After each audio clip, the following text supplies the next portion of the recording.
Welcome to the XY Advisor Podcast, a global community of financial advisors sharing and learning with one another to drive the positive evolution of financial advice. To get involved, go to xyadvisor.com or simply download the XY Advisor app.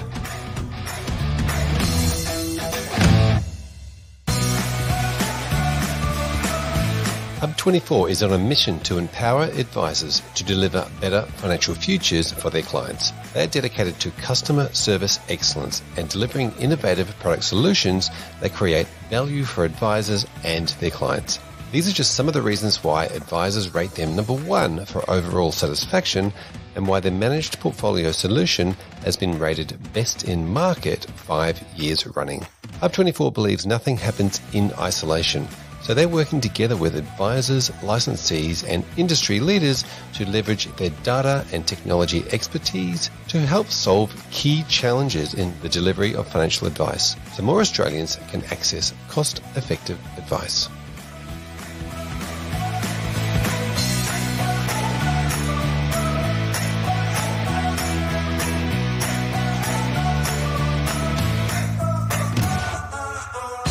Welcome back to the XY Advisor Podcast. I'm Fraser Jack, and today I am joined by values-based financial advisor Nellie Fung. Welcome. Thank you, Fraser, for having me on your podcast. It's wonderful to have you along. Now, do you want to give the listeners a very quick overview of just what you're doing at the moment and where are you working? I'm a values-based financial advisor. We are based in Ivanhoe in Melbourne. At the moment, we're looking to grow our financial planning business. So we are a converged accounting, self-managed super fund and financial planning firm. And it is a very exciting time, knowing that there's lots of opportunities for advisors to help clients now that a lot of advisors are leaving the industry. Yes. So we do our best to help clients who are not having access to their advisors who are gone.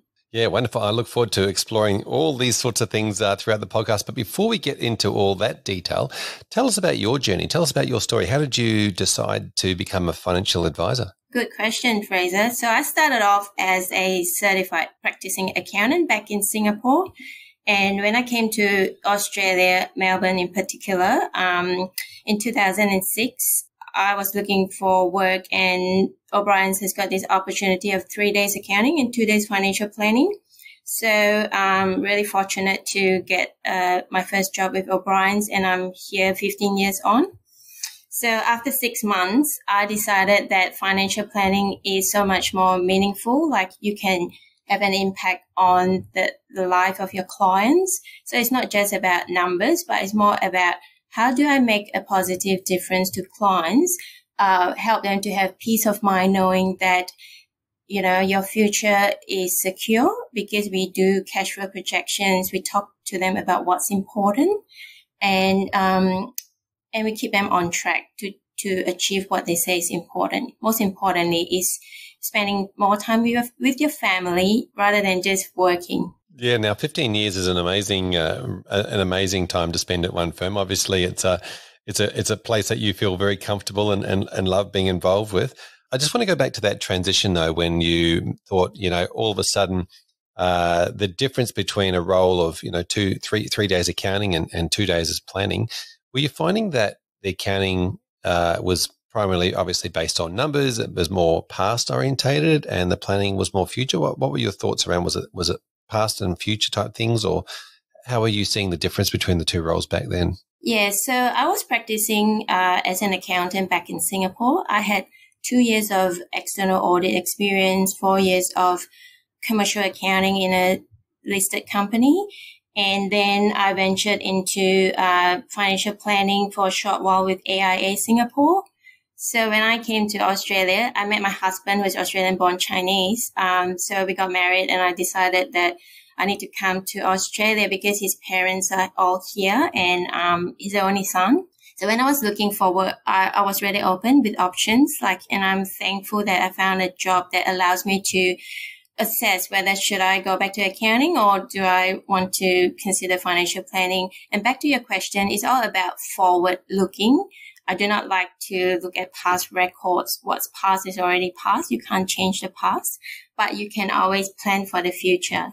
Yeah. And so that real change that you could affect on the clients was all about what they can do from here, not what they did in the past. That's right. Yeah. So talk us through your journey. You started there 15 years ago. How long in was it before you decided that financial advice was for you? It only took me 6 months because I was doing all this, MYOB. I taught myself that software. Yep. And doing all these past records. And I had the opportunity to work with a really good advisor, Leon Moran. And, it's all about how do we improve a client's financial situation by helping them with tax-effective strategies as well as plan in advance, make sure they're on track to achieve their goals. If they are not, we also have challenging conversation with clients.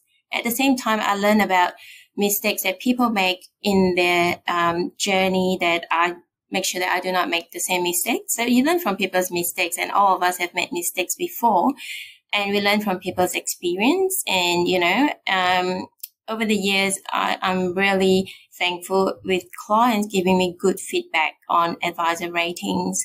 Yeah, it's a really great feeling to have a positive impact on people's lives. Yep. Wonderful. Absolutely well said. Tell me about your journey over those 15 years from sort of a new advisor into, introducing values-based and goals-based type conversations. Tell me about how you've grown over that time. Yeah, so I started doing all the cross-border exams and got my certified financial planner in 2008. So that's about 2 years after I joined O'Brien's, and I became an authorized rep of Count Financial. So Count Financial provide a lot of great learning opportunities as well. And we had business coaching in 2012. That's really when we started to move away from just figures and dollars and cents. We learned about having that life values-based conversation at the first meeting. So most clients will come to us thinking that they're only talking about investments and, what they want to achieve, financial goals. But at the first meeting, we always say, hey, it's all about you. Tell me more about what's important in your life. And most people will talk about their family, career, at the end, what do they want to achieve, and, legacy and giving back to the community. So, yeah, so it's so much more than just dollars and cents. Yep. Tell me about that coaching. How did that take place, and how did that really change your career and the way that you operate? Yep. So initially, we didn't really have everything documented. So everything is in our head, all the processes, and we just learn from experience. But then we had business coaching, again, thanks to Count Financial, who provide all these opportunities. So we took up the business coaching back to basic and document everything, every single step. The main reason for doing this is for ease of training for new members, and also making sure that every advisor in our firm have a consistent approach. And the client is a client of the firm. When the client walks in, no matter which advisor the client sees, they see this consistent approach. And it's all about caring for the client, making sure that we listen to what's important to them. Yep. Now, the consistent approach to me is such an important part. Your firm now is quite, is growing. O'Brien's, I think you mentioned to me previously, there's about 30 staff. That's correct. Yeah. So with this consistent documented approach, how has that helped you to be able, as one of the planners in the office, to be able to then demonstrate to, say, the accountants in the office exactly what you do and how you do it? Good question. So we start off having the business coaching just for the financial planning team, and then we roll it out to the accountants and the self-managed super fund team so that we encourage collaboration. So there's one particular document we call the one-page financial plan, which is a spreadsheet that shows the cash flow, the assets, liabilities, and the defensive plan, meaning do you have wills, estate plan, do you have insurance in place? So that is a common document which accountants and advisors share. And as I mentioned before, the client is a client of the firm, and we want the client to be able to benefit from all the services that we can provide under the same roof, so that the client just come to our office once or twice a year, depending on how regular they need reviews of their situation. So they don't have to see an accountant for the tax and accounting work and then see the financial advisor at different times. So they just come in and everything will be delivered at the same meeting. Yeah, amazing experience. So so that 1-page financial plan, we love a good spreadsheet. Is something that the accountants can instantly visually see that they need something over here, whether it's a legacy or family conversations or estate planning or financial advice. They can instantly see what they do and don't have or where they need, and then just bring you into the meeting. That's correct. So at our firm, we are fortunate to have even clients, 3 generations, family groups that we look after. So, our clients have a lot of trust in us because they've been with our firms, some of them since 1976. And my oldest client at the moment is 98 years old.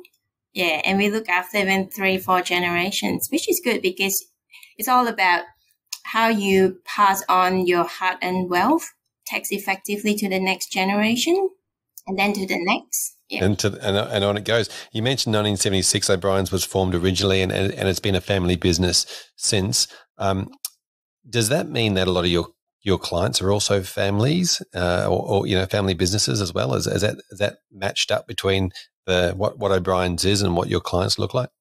We do have family businesses, but we also have big businesses that we work with Pitcher Partners and other big accounting firms as well. So, different accounting firms work together and it's all about which firm fits the client the best. Oh, amazing. Okay. Yeah. So you actually go through with some other accountants and work out where the strengths are and then you can refer off to each other. That's correct. Yeah, that's brilliant. Now, I wanted to talk to you about the concept of your clients, obviously. Now, if they've come as part of a family accounting business and they've spent a lot of time working on numbers and figures, how do you then have those conversations with them around, goals-based or values-based planning and start having really deep questions and conversations around what their hopes, dreams, goals, and aspirations are in the future when let's say traditionally they might have been an accounting client? Yeah, so when a new client ring us up to find out how we can help, so we have a conversation with them. For example, a business owner, right? What are your future plans? What do you want to achieve? And then it's not just about your business. Other than your business, what are your goals in life, right? So that most people talk about why they're in business is to provide for the family. And we find out all about whether, do you need to look after your parents and do you have children? So we learn more about the clients, all about building relationship and trust and not just about figures. And we are not a traditional accounting firm in the sense we are more about helping our client keep growing. And we like to work with people with growth mindset. And we even help people who lost their business in GFC and, get them back on track as long as they're happy to put in the work. So it's like it has to be a collaborative approach. And we can only help people who want to help themselves. Yeah. I'll work with and collaborate together. I do like that growth mindset comment. Do you have any? So if they come in and they're not like that, is that when you refer them off to another firm? It's 2 ways. So we will have that conversation, the life values-based conversation with the client, and then we will see whether are they the type who will put in the effort to work with us, or are they just after compliance work? So it all depends on the profile of the client and the willingness of the client to work with us to achieve what they say is important. Yeah, so it's just like coaching. Yeah, absolutely. Now, talk us through your process. So you mentioned if somebody rings up, you'll how does it start? Does it start with, say, a phone call to work out whether they're a fit, or how does it start? Yeah, so when we have a new prospect who ring us or we are referred by our clients, we will speak to the new person and say, we have a process, which is an online questionnaire. It will just take you 5 minutes for the first one for us to determine what's important to you. And it's thought-provoking exercise, which helps the client to think about different areas in their life that are important, not just one aspect. And then there's these other 15 minutes questionnaire for them to fill in all about their financial details and list their short, medium, and long-term goals. So we will process that information, offer a first no obligation meeting just to go through with the client to give them a feel about how we approach the work. And we are there for a long-term relationship. We're not looking for transactional one-off. Yeah, transactional. We fixed it. There you go. See you later. Now that questionnaire, that's the same questionnaire. It's about 15 minutes long. You ask a few of those deeper emotional questions in that, as well as just a general overview of their current financial situation. Yeah. So as I mentioned from the start, we are values-based advice. So we find out what's important to the client. What do they want to achieve at the end of the day? And then why are they doing what they're doing? Yep. So it's so important to understand the why first. Yeah. Now with that why, how do you dig deep enough to know what the why is, whether it's the true why or not? By asking the right questions. And every client's different. So sometimes, for example, I have a client who came to me recently and, oh, Nelly, I'm just interested in investing the cash in my self-managed super fund. Can you just provide advice on this? I say, I'm sorry, because of the new rules, I need to find out more about you and whether in the first place is a self-managed super fund right for you. And you have to make sure that your super fund is compliant before I even can provide advice. So I have to do all this due diligence as well. We have to do so many exams. We want to keep our license. And we want clients to understand that we are there to look after all areas of their life, not just one aspect.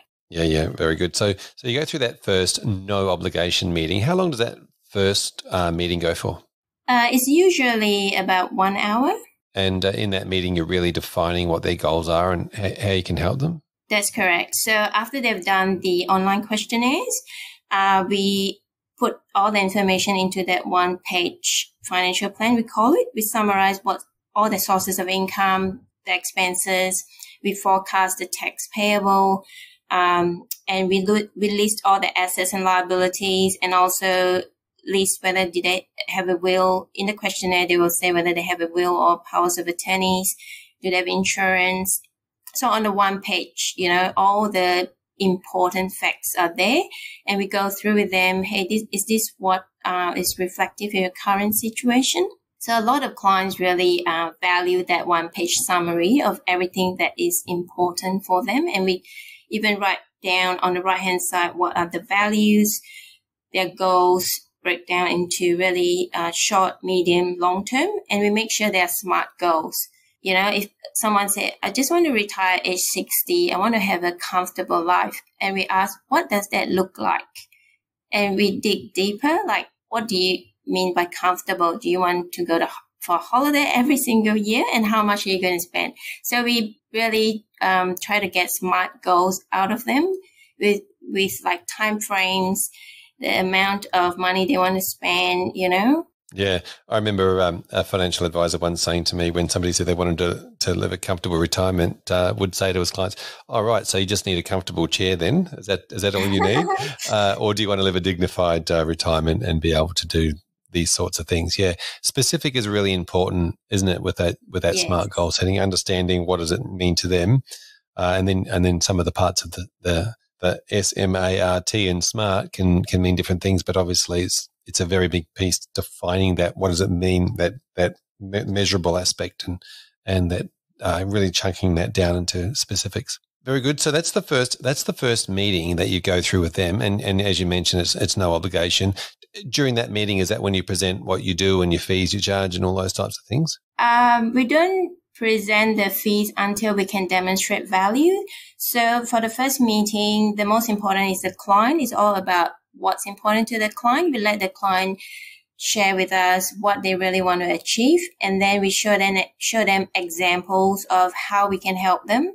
And after the meeting, we'll send a summary of what's discussed in the meeting, and we provide a fee proposal with services and options for them to consider and see whether is this how they want to work with us. And so we give clients options on how they want to work with us, and we emphasize that it's for the long term. We are looking for long-term relationship and collaborative approach. So it's not just about us, what we can do for you, but also a client needs to put in the effort to, make sure we're on track, and we're not afraid to have challenging conversation. If a client wants to, say, for example, if a client comes to me at age 50 and he or she said, I want to retire at 60, but the lifestyle is like, you keep spending money without considering putting money aside or reducing your tax and boosting your retirement asset.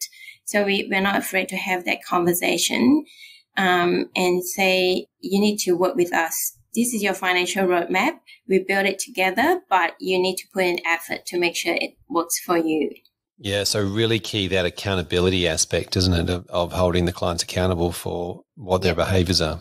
And so I just wanted to quickly race back to that one-page financial plan if I can. That's obviously a very integral part of these first few meetings and conversation, as well as review meetings and other meetings.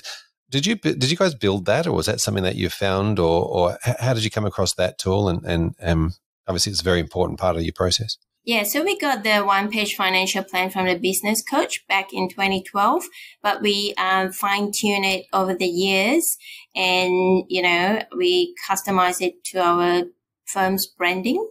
So, and we train our accountants to use that one-page financial plan as well.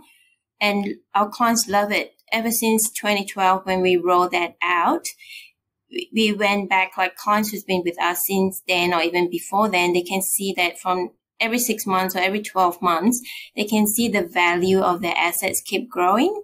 And even clients in the drawdown stage, they're so amazed that they've been drawing tax-free income streams, and yet the capital value of their assets are still there or even getting better because of all these active strategies that we put in place at every single review. Yeah, it sounds great. And as you mentioned, your clients obviously love it because it's very simple and easy for them to see where they are and where their progress is. Yeah, at the end of the day, the client needs to understand exactly what value do they get out of the advice we provide, rather than giving them the technical jargon in the statement of advice, record of advice that's so long, and clients do not understand what it's about. And the challenge to us advisors, Fraser, is to make sure our clients understand, especially these days when we need informed consent. Yes, absolutely. Understanding is a huge part of this. And I'll probably come back to that a little bit later, actually. I wanted to touch on you mentioned the fee proposal earlier and the demonstrating of the value. How do you then go back to client? You've got the one page. How do you then say, look, this is a demonstration of some of the value that we can provide, and here is the fee we will charge? Yeah, good question. So after the first initial no obligation meeting where we uncover what exactly the clients want to achieve, and at that meeting we ask them to prioritize their goals. So after the meeting, once we understand what exactly they want to achieve, we put into our fees and services proposal and say, hey, if we can help you to, so for example, back to the example of a client who comes to me and say, I just want to talk about investment in self-managed super fund. So we ask the client about what's important to you, your family. Do you have estate plan in place? Even a self-managed super fund itself, you need to make sure that there's a binding death nomination and all that. So at the meeting, when you ask all those life values-based questions, you uncover a lot more areas that the clients need to look into. So we would give them option. If this is what you want to talk about, this is how we can help, like tax-effective strategies from now till retirement, what we can do with you. And we estimate the tax savings. And then we propose the fee. And then we also say, hey, in addition to this, we can also help you to look into your overall estate plan or succession plan. And then we say, this is how much it will cost. And it's all back to the client for them to decide whether the value that we're going to add to their overall plan and the cost associated with it, whether do they see the value. Yes, very good. And I really like the word you use, from now to retirement, or from now to, and you're mentioning that you're adding value not just instantly, but you're adding value over a long-term period. Yeah, and we have so many examples of clients who we help over the years. So like I mentioned, there was a client who lost his business, during the GFC, and he had to sell his family home, and he really worked with us. He worked hard and pumped up his, he lost his business at age 60, which was unfortunate, but he worked with us over 10 years. And back in 2019, came to a stage where he's 70 and, he was asked to keep moving his family home because he was renting. So we look at his super fund. There's more than enough cash for him to take out tax-free and for him to buy that property. And now they're all well set up with a little bit of Centrelink help. And, they don't have to worry about being asked to move. So, all this intangible value to the client, the peace of mind knowing that I've got a permanent home now, and I'm able to enjoy retirement. Yeah, Nellie, that story gives me goosebumps as you tell it. It's there are so many great news stories like that every day that advisors can be extremely proud of how they're helping people. So thank you for sharing that. You mentioned prioritization as part of the goal setting. Can you just tell us how you do that with the client when it comes to prioritizing goals? Yeah, so back to the questionnaire. So the client will tell us that this is my short-term goals, medium-term, long-term. And sometimes the client has so many short-term goals, and some goals are like they can't be achieved all at the same time. So we ask the client to say, can you please tell me which is your number one priority? And so we talk through it. It could be emotional, and so the client will say, hey, this is my number one priority, this is number two, number three. So they're very clear what they want to achieve and within what timeline, and we'll let them know whether it's realistic or not. Yeah, I feel like this is a really important part that people can skip over pretty easily, but the more time you spend on it, the more ownership, as you mentioned before, the client takes in, and the more they're prepared to put in the work. Yep. Yeah, fantastic. Now, thank you. So that's the sort of the goal setting part. You do that. You send off your fee proposal based on the value you can add. Obviously, short term, long term value. Tell me about what comes next. What's after that? So once the client decide which option they want to go ahead, so of course they'll sign off, and then we'll start the process. And if it's a new client, usually the process may take 2 to 3 months to complete because we have to document and get all the facts right before we provide appropriate advice. And our advice will get audited by our quality assurance team, and we walk the client through the implementation. Yep. Yeah, and then we offer like a review meeting as well. This 2 to 3 month period, I think I'm hearing more and more the length of time between sort of initial conversations with the client and say the SOA or the advice recommendations, that this time frame is more likely to be the case in most situations. I spoke to some people recently; it was more like 6 months. But tell me about that. Then, so the strategy going through like you mentioned, understanding being such an important part. Once you sit down, once you've decided on what advice you're going to provide, talk to me about how you go through that with the client. Yeah, so the first part is once the client sign off and say they want to proceed and what exactly they want us to work with them on, we will get additional information. We get authority to inquire further if it's all about superannuation or investments that they already have. And we need to work with our internal team and do all this analysis and make sure that whatever strategies we propose is going to get the client on the right track to achieve what they say they want to achieve. And we are like always focus on strategies first and products last. So at the end of the day, we need to demonstrate that whatever recommendations we give to the client is always in the client's best interest. Wonderful. And then, as you mentioned, implementation from there. How important is it with your clients that you mentioned the accountability part, that you're helping them track towards those goals? Yeah, for example, if the clients sign off on the strategies, we say, hey, you should start salary sacrificing, for example, to bring down your tax payable. Let's say, for example, back to a client who's 50 years old. And if the client wants to retire at 60, there's only 10 years, right? It's not a very long time because time flies these days. And so every single year, the first, if it's a new engagement, usually we'll check in every 6 months to make sure the client's on track. Once they are well set up and we do see them taking actions to implement the advice that we provide, we do check and make sure they do take actions. Yeah, it's a pretty important part, isn't it, taking action? Yeah, because, you can have the best plan on paper. If you don't take actions, nothing get achieved. Yep. Our clients are usually pretty good, and we just have to give them reminders like to take action before 30th June each year.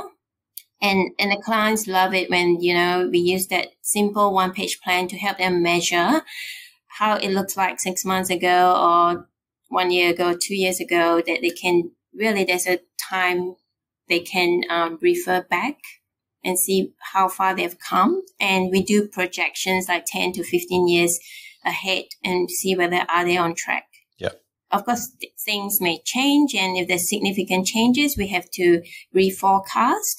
And so at the end of the day is, although at different points in our life, priorities do change, we will tweak the plans accordingly. Yep. Now, how has COVID had an effect? Obviously, you're in Victoria on the business and your ability to work, and how have you adapted? Good question. We were lucky in the sense, financial planning side of things, we're pretty much 90% paperless before COVID hit. And our firm has adopted a lot of technology. We used DocuSign maybe a couple of years before COVID. So we managed to just take our computers and plug in at home. Of course, it was tough in 2020, especially with clients who were still, maybe 10% of clients were still struggling with technology. As I said, we have very elderly clients who are 80s or 90s. So how we go about doing it is we use the phone to talk to them, and we mail out stuff to the clients. So financial planning side is not too bad. And even the accounting side, we have been scanning documents. We have a client portal. Yeah, nice. Excellent. So technology has been a big part. Tell us about the technology journey. Technology definitely played a big part, and we are really grateful for things like Microsoft Teams, Zoom, so many platforms. And clients who can't handle these platforms, we use FaceTime or WhatsApp. Yeah, that's incredible. WhatsApp. I've heard of a couple of different practices using WhatsApp and WhatsApp groups, and just using the communication methods that the clients already have, I guess, on their phone rather than trying to create something new. Correct. And it's amazing how a lot of elderly clients who are grandparents, they know how to use Zoom. They even know how to use FaceTime because they use it with their family, their grandkids. Yeah, it's become one of those necessities, hasn't it? That people now know. Everyone knows how to use a QR code. Most people know how to jump on an online meeting in some way. That's right. Yep. And now, apart from the one-page plan, which sounds amazing, tell us about. Are there any other tools that you're using in the practice that help you along? You sort of mentioned the online questionnaire, but what other tools do you use? The online questionnaire is actually Astute Wheel. So a lot of advisors use that. That is brilliant because that helps us to assess whether it's a new prospect willing to put in the effort, just 20 minutes. If a person is not willing to do the questionnaire, we know that they're not the type of clients who are prepared to work with us.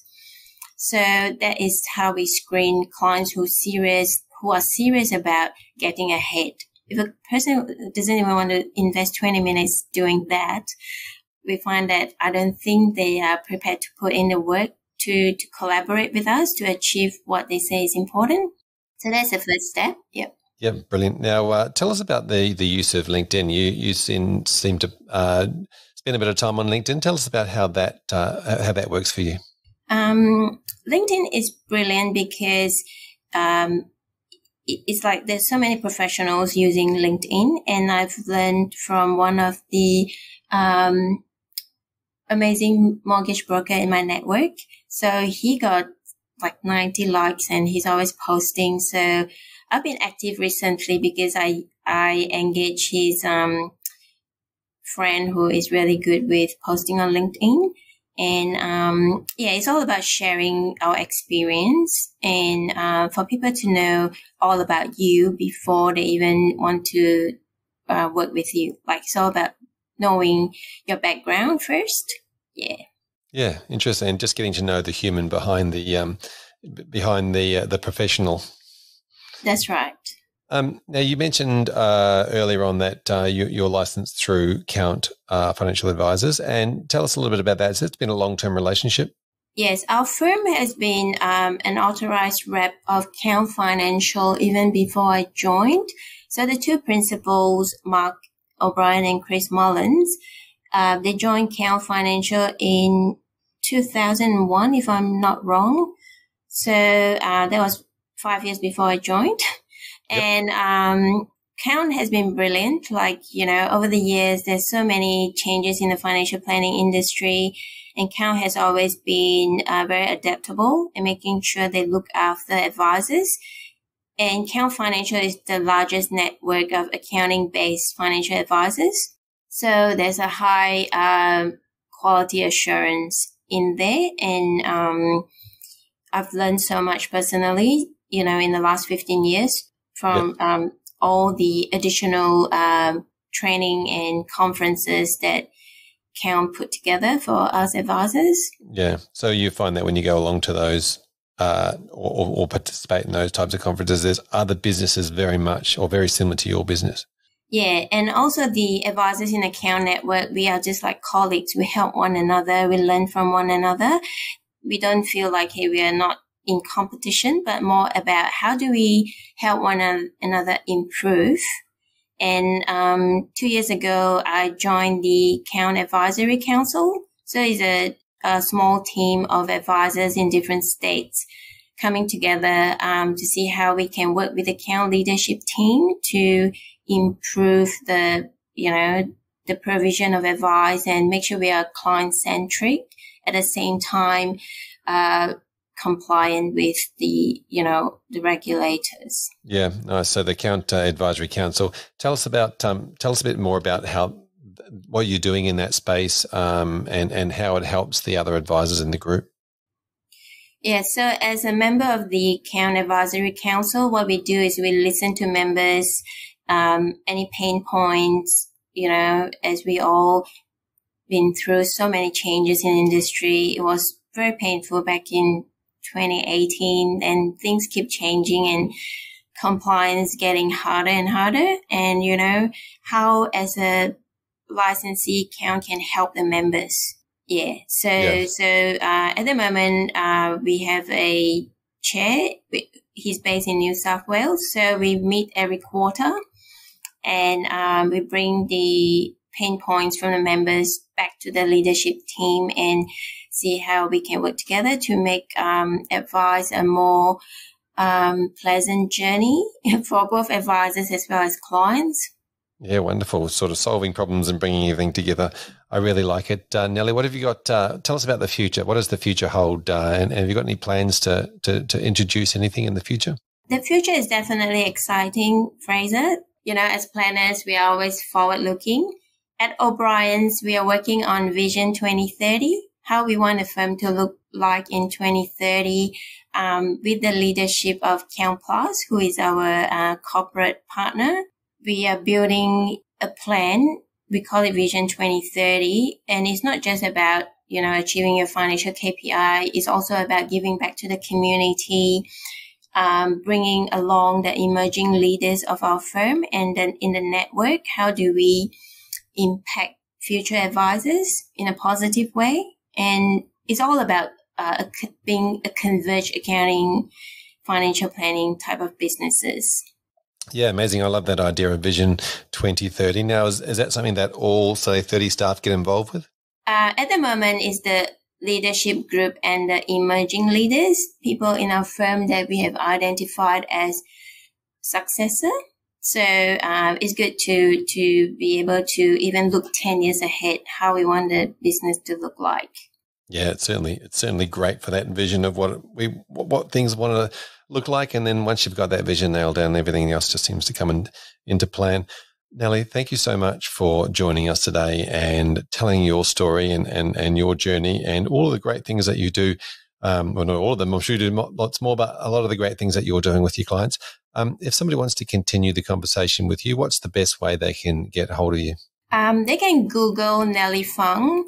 My name is not common, so people can find me easily. And I believe my LinkedIn profile is the first one that comes up, or even my advisor ratings page. Yeah, wonderful. So that's Nellie Fung, Fung. So if anybody wants to catch up with you, they can reach out. Nellie, really appreciate it, your time today and sharing your story. Thank you. Thank you so much again, Fraser, for the opportunity.